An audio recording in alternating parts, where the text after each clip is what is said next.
Going, folks? Welcome back to the channel. It's a pleasure to see you. I hope you're well. It's that time again. Brand new tournament. We have got the Italian Open over in Rome. Should be a very good week indeed. I'm going to be touching on the first lot of games over in round one very shortly. Before we do that, like the video, get yourself subscribed to the channel if you're not. I'd appreciate it if you did. We continue to grow each and every day. Get yourself involved. I'd love to have you. If you want to support the channel, there is a link in the description, or you can just click the thanks below the video. It's entirely up to you. Very well then. Before we get started, as always, it is my duty to remind you that it is the first round. And what do we always say about the first round? You've just got to see who deserves to be here and who doesn't. I think the first round's perfect for separating the wheat from the chaff. Just take it easy, yeah. Keep it sensible, keep it simple if you're having a go in the next 2 days. I might just sit on the outrights, as always. If there's anything I'm going for, personally, it will be pinned. If it's not, it's not. Pinned comment will have the timestamps. Pretty much everything else. Couple of outrights there at the bottom as well. We'll touch on them further into the week.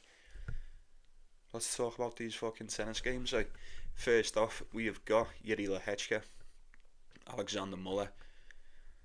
They could have given us an easier one than this straight off the bat. You'd look at it and you'd say Yuri Lehechka, wouldn't you? For the sake of not spending too much time on all these matches, I'm not going to pick each one apart. Like I said, you've got to see how they turn up on the day, and then we'll assess the situation going into round two. But they have played each other twice before. Both of them going the way of Yuri Lehechka back in 2021. Now a lot has changed since then, we all know that. First glance, I'd look at it and say Lehechka 1.5. If you were betting that, I'd just say take it. It's a better price than what it would have been earlier on in the season, I'll give you that. I'm just not ready to go there with Yuri Lehechka yet. I've said it for the past couple months, and I'll say it once again before we move on. I don't know what Jack the Ripper has done to this lad. I really don't. He was in some of the best form out of anyone on the tour. He beat Carlos Alcaraz over in Doha in the quarterfinals. Got beat by Jack the Ripper, and I don't know what's happened since he's won one game. Ever since he's been beat by Jack the Ripper, Humbert, Cam Norrie, Monfils. He beat Sebastian Korda, beat by Musetti, and then got beat by Cam Norrie again. Now, those two losses to Cam Norrie, they're very, very concerning for me. That is maybe testament to the kind of spot that Lehechka is in at the moment. I just need to see how he turns up.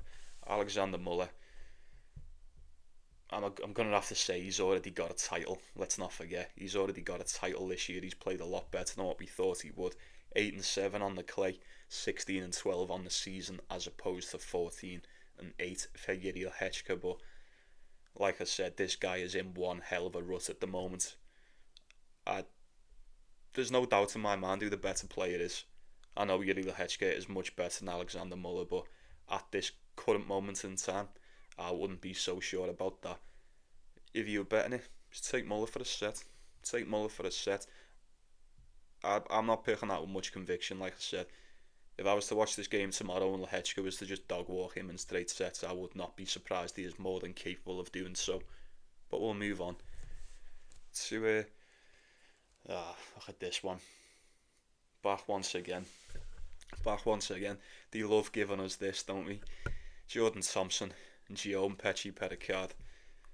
They love giving us this matchup, especially as of late.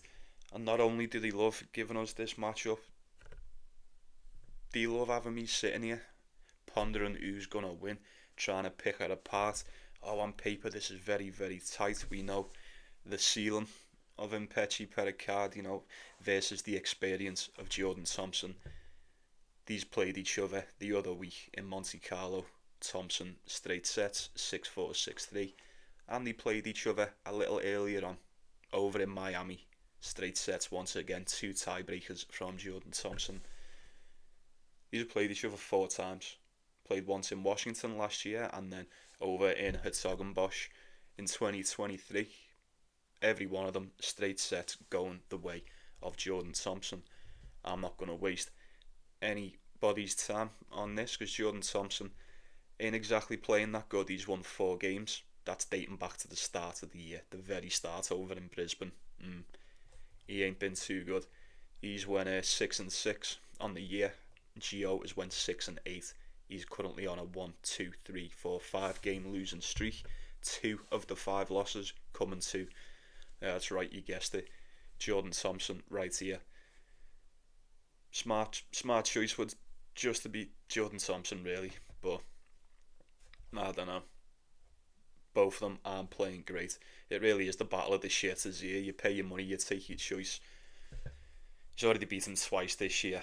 Gio, I don't know what's happened to him, but he doesn't look like he's beating anyone anytime soon. Going off the current form, that is. But I don't know. As is usually the case over on the ATP Tour, you don't stay losing for that long. It's only a matter of time before you get a win. Gio could definitely win this one, but I imagine I said the same about the last game and the game before that, and probably even the game in Washington last year, so it's probably Jordan Thompson or nothing, right? Next up, we've got Daniel Altmaier and Francisco Comesaña. I like this one. This will be a good game to watch on the clay. Who's it going to be? Who's it going to be? I think it's fair to say we know what we're going to get from the pair of these. Odds are split right down the middle. Slight lean on the number towards Comesaña, depending where you look. I kind of agree. I would have agreed with that either way. I don't think there's a clear-cut favourite in this one. It really is somewhat of a 50-50. These played each other once before, the start of the year, over in the Australian Open. First round, it took 5 sets for Daniel Altmaier to get past this guy on the hard court. How's it going to look over on the clay? Very, very interesting to say the least. I think both of them are decent, Both of them are really good. Daniel Altmaier's been decent as well, he's been good recently. He's won 7 of his last 10. And I say 7 of his last 10, the 3 losses, 1 to Alcaraz, 1 to Zverev, and then that one to Nicolas Jarry over in Madrid. Not bad. Not bad at all. Wins, Jaume Munar, Herbert, Felix, Richard Gasquet, Seng, Van Asch, Daniel Galan. Not bad.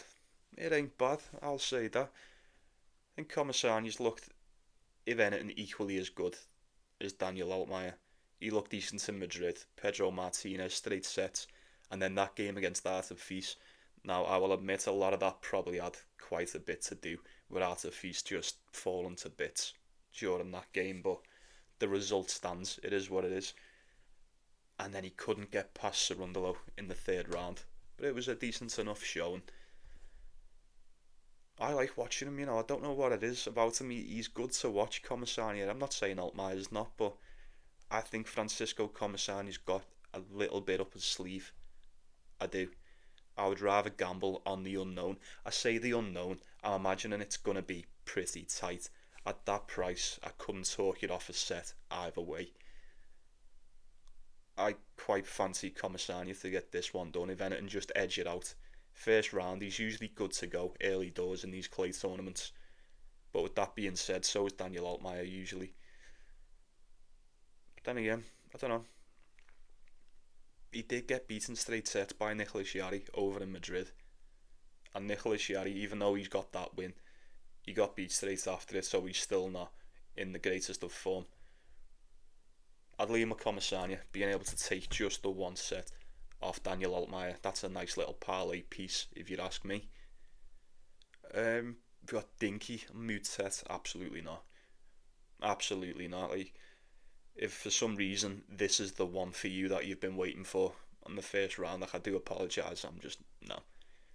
You know the score with these, don't you? Dinky, Collington, Mutet.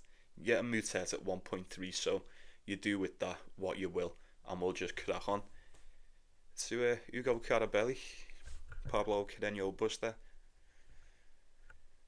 I don't think I've got a play for this. Definitely haven't got a play for this. Any other time, I would have just leaned towards Pablo Carreño Busta, but as is usually the case when this happens, and he didn't even qualify. Lucky loser. And when you're the lucky loser now, I'm not saying you're doomed straight off the bat, 'cause you're not. We've just seen Gabe Diallo last week over in Madrid as the lucky loser. He done really good. So Carreño Busta could do the same. But I don't think he's got the body for it anymore. I just don't think he's got the gas anymore. I don't.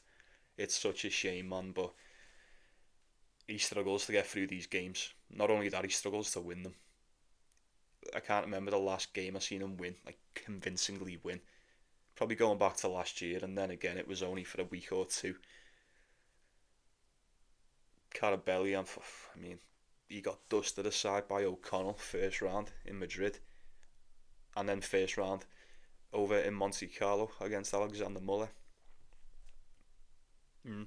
Two first round exits for Carabelli, and then you've got Carreño Busta, who didn't even qualify in order to get a first round exit in the first place, but here he is. I think these odds are split right down the middle, and rightly so. I think Carreño Busta's a better player, but at this point in his career, is he still a better player? I'm not so sure. I feel like it kills me to say it, but my trust in the Spaniard has most definitely diminished over the past year or so. So, yeah, maybe just taking over. They're good enough to just dog it out against each other for a set each other, and I don't know. Could be a long one. Both of them could get it done in straight sets. So you do with that what you will. And then we'll crack on. We're making good time here, folks. This is what we like. Don't need to waste too much time on this first round. Carlos Taberna, Alexander Kovacevic. Once again, you'd probably lean towards Kovacevic with you knowing more about him, right? But I wouldn't be so sure. Carlos Taberna, he's looked really good over in qualifying. He did get bageled by Manarino. Just keep that in mind. Although he's here, Jamie Farrier had to pull out as well after that first set. He bageled him too. Did he bagel him, or was that just a walkover? It's saying 6-love here. I didn't watch it. I think he bageled him. Whatever. It doesn't matter. He's still here. Kovacevic on a 3-game losing streak. Yeah, he did win that title on the Challenger Tour not that long ago. Well, midway through March.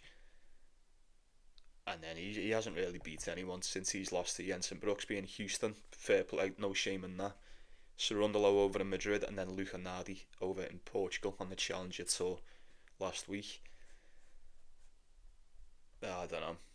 Alexander Kovacevic, he does not play on the clay. He doesn't fancy himself a clay guy whatsoever. His opponent, on the other hand, is basically made of clay. 436 wins, 235 losses since 2013. 1-2 the hard court this year. 0-3 before that, 3-4. This guy plays about 100 games on the clay a season. No joke. I'd lean with him. Oh my god, he's 1.3. I didn't even notice he was that big of a favourite. Wow. Yeah, there you go. Carlos Taberna. Simple. Fuck, I thought it was going to be like, I don't know. I thought it would be closer than that. I don't know what I expected. I didn't expect like 1.27. Fucking. That's nuts. But anyway, we'll move on to Quinton Hallis and Benjamin. Actually, no, it's not. It was supposed to be Quinton Hallis and Benjamin Bonzi, but it's actually Quinton Hallis and Vic Capriva because Bonzi's had to pull out. Now, straight off the bat, I thought Quinton Hallis just may have struggled against Benjamin Bonzi today, but he doesn't have to play him. He has to play someone a lot worse, in my opinion, in Vic Capriva, someone who's a lot more trustworthy on the clay. I thought he's looked very good in qualifying. He looked decent against Vicina, and then he made it look very, very easy against Nishesh Basavireddy in the second round of qualifying today. Now, how much weight that holds, I'm not so sure. I know Nishesh isn't really that good on the clay, so take that with a pinch of salt. Palace is just fucked in. I don't know what's up with him, man. This is it's not looking good, and it's still not looking good. 3-game losing streak. beat Sabo Field over in Miami. That means nothing to me. Musetti, Darderi, and then he reduced himself to the Challenger Tour and he got beat in straight sets by Mariano Navoni 6-2, 6-4. No. This should be as easy as 1-2 and done for Vic Capriva. Harris has went 0-2 on the clay this year. Capriva's went 13-4. 2 games under his belt. I don't even think it matters. I don't think it matters. Harris has played 2 games on the clay. He's lost both of them in straight sets, I think so. Yeah. Unfortunately, I cannot do any business with the Frenchman today. So we will crack on to fucking hell.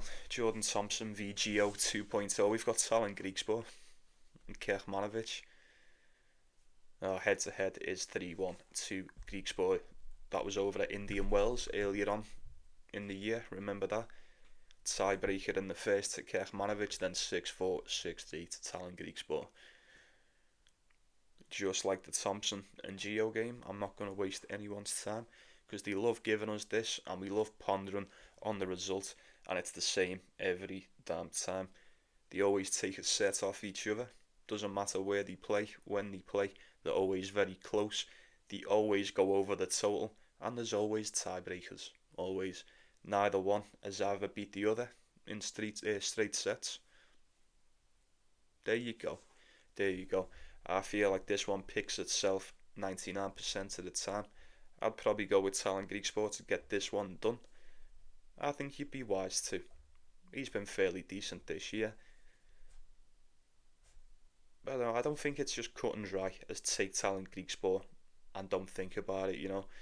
He's won 6 of his last 10. That is 6 of his last 10.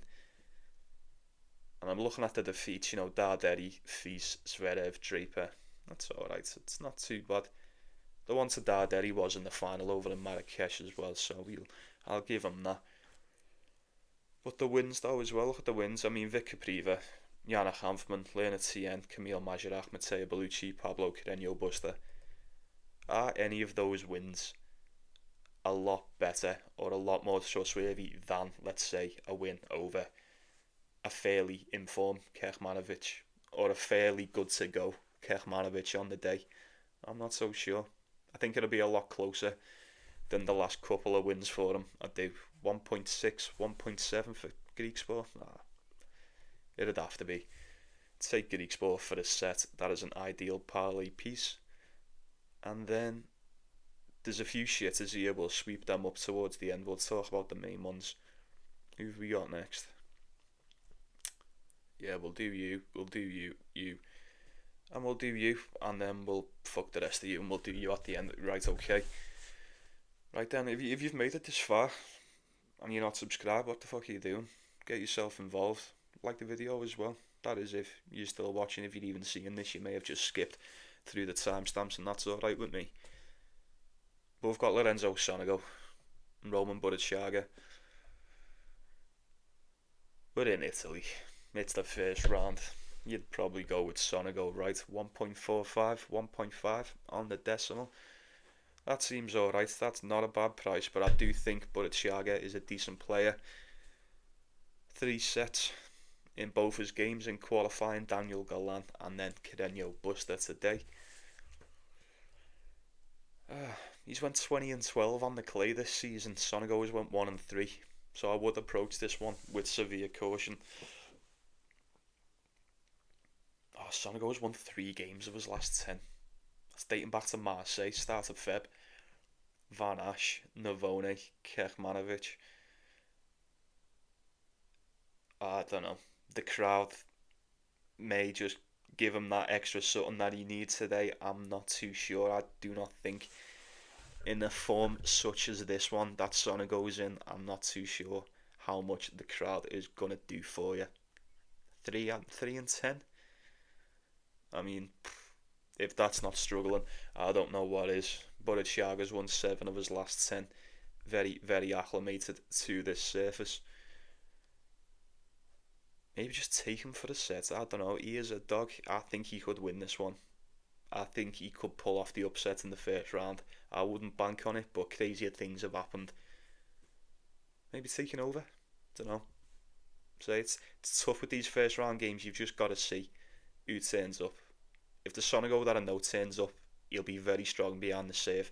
But Chaga will have a hard time breaking him easily. But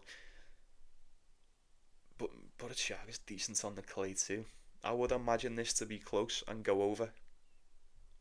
But if it's not close and it goes under, I would not be surprised, especially while it's early doors. So we'll how many more? 1, 2. Yeah, that'll do us, sound. So a few more, and then I will let you go and enjoy the rest of your night. So we've got Christopher O'Connell and Cam Norrie. Now, just like I said with one of the matches earlier on, what was it? Can't remember. I think it was the Canelo Buster match. Yeah, it was. Cam Norrie didn't even qualify for this tournament, and not only that, I watched that game today against Dusan Lazovic. I just had it on the background. He shattered away, and then he looked great. He pulled it back, shattered away, pulled it back, and then shattered away. Finished it off. Just lost. Didn't even qualify. He hasn't looked good.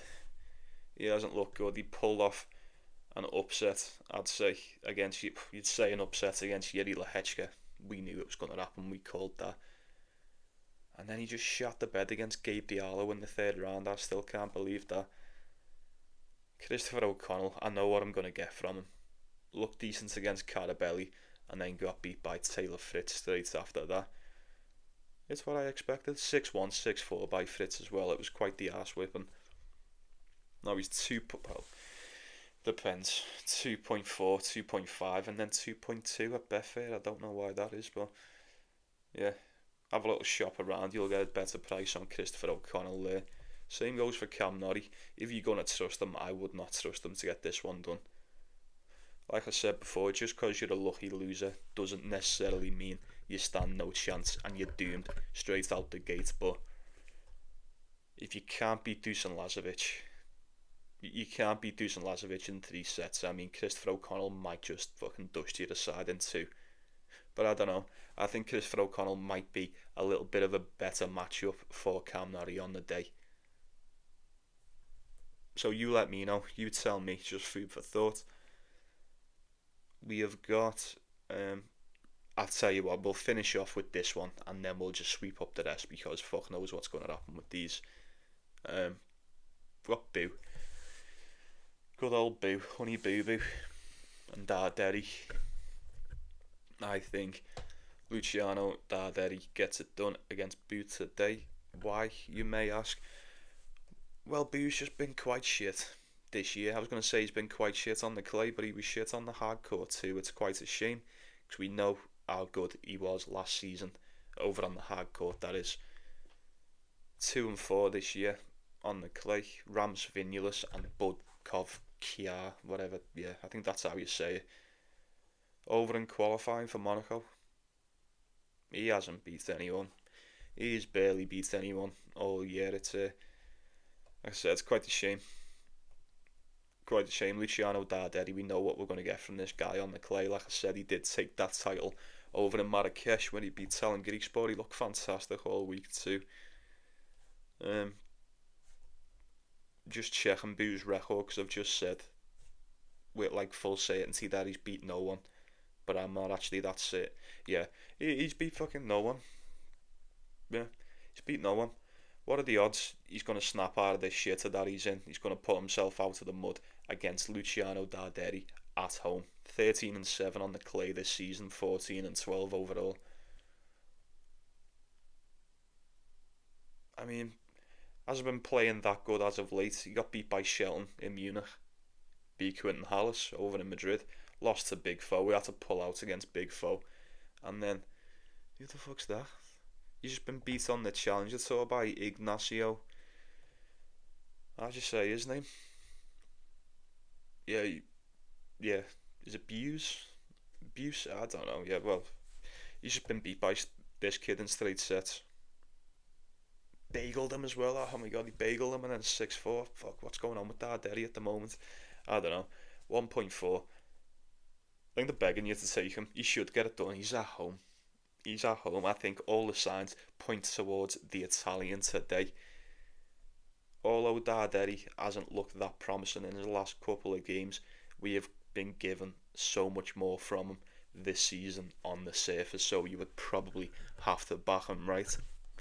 You tell me. You tell me. 1.4, 1.45, it's a solid parlay piece. I think day one is littered with parlay pieces. You'll be able to get yourself a nice little one today, not too hard. Don't go too crazy. And then we'll call this the stragglers. You're looking on the timestamp, there might be a little section. You go, what the fuck's that? We're just going to sweep up the rest of the shit here. So quick fire through these. We've got Medjedovic, Otto Vertinen. Medjedovic, big favourite. I'd expect that Vertinen can turn up and just try and save Bottas' way through it. He can keep it close, but I know Medjedovic has got a lot more about his game than this guy. 1.24, it's a bit steep. Very steep in my opinion, but that's the way it'd go. We've then got Francesco Pesaro versus Seng. Getting Seng at just a slight favourite, 1.77. I do think he gets that one done. But you've got to be careful going against these Italians over in Rome. You'd have. Expect a lot of fuckery early doors over in this tournament. It's over the way. It's on the way, sorry. When's Fabio Fognini playing? Is that tomorrow? Fuck, just can't wait to talk about his match. But yeah, I'd lean Seng with that. Villius Galbus, Demir Juma. I'd go with Villius Galbus. I'd watched him through qualifying. He was decent. Plays good tennis. Solid work on the clay. We know what we're getting from Demir, but he is susceptible to putting in his shitter every now and then. I'm not too sure what the odds are on this. Not on his showing up, but we'll consult the odds tomorrow. If anyone's got anything for that, as always, let me know. And then the last of them, we're going to have Laszlo Djere, Thomas Martin Etcheverry.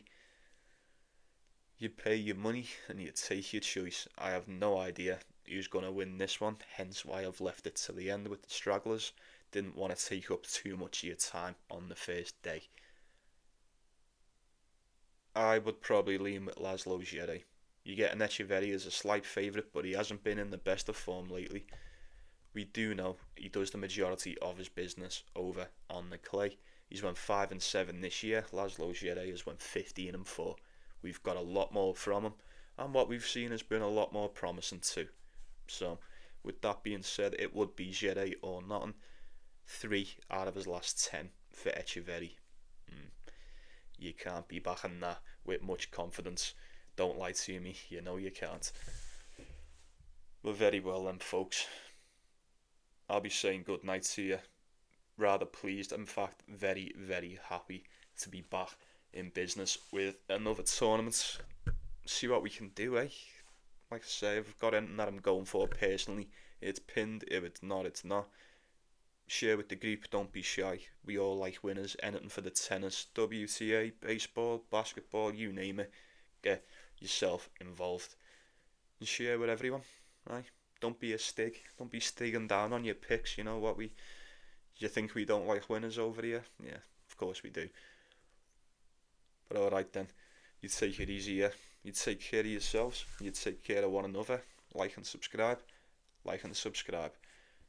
Let's go get that cash, innit? Best of luck to you, however you're taking it. Enjoy the tennis today, and I'll see you tomorrow.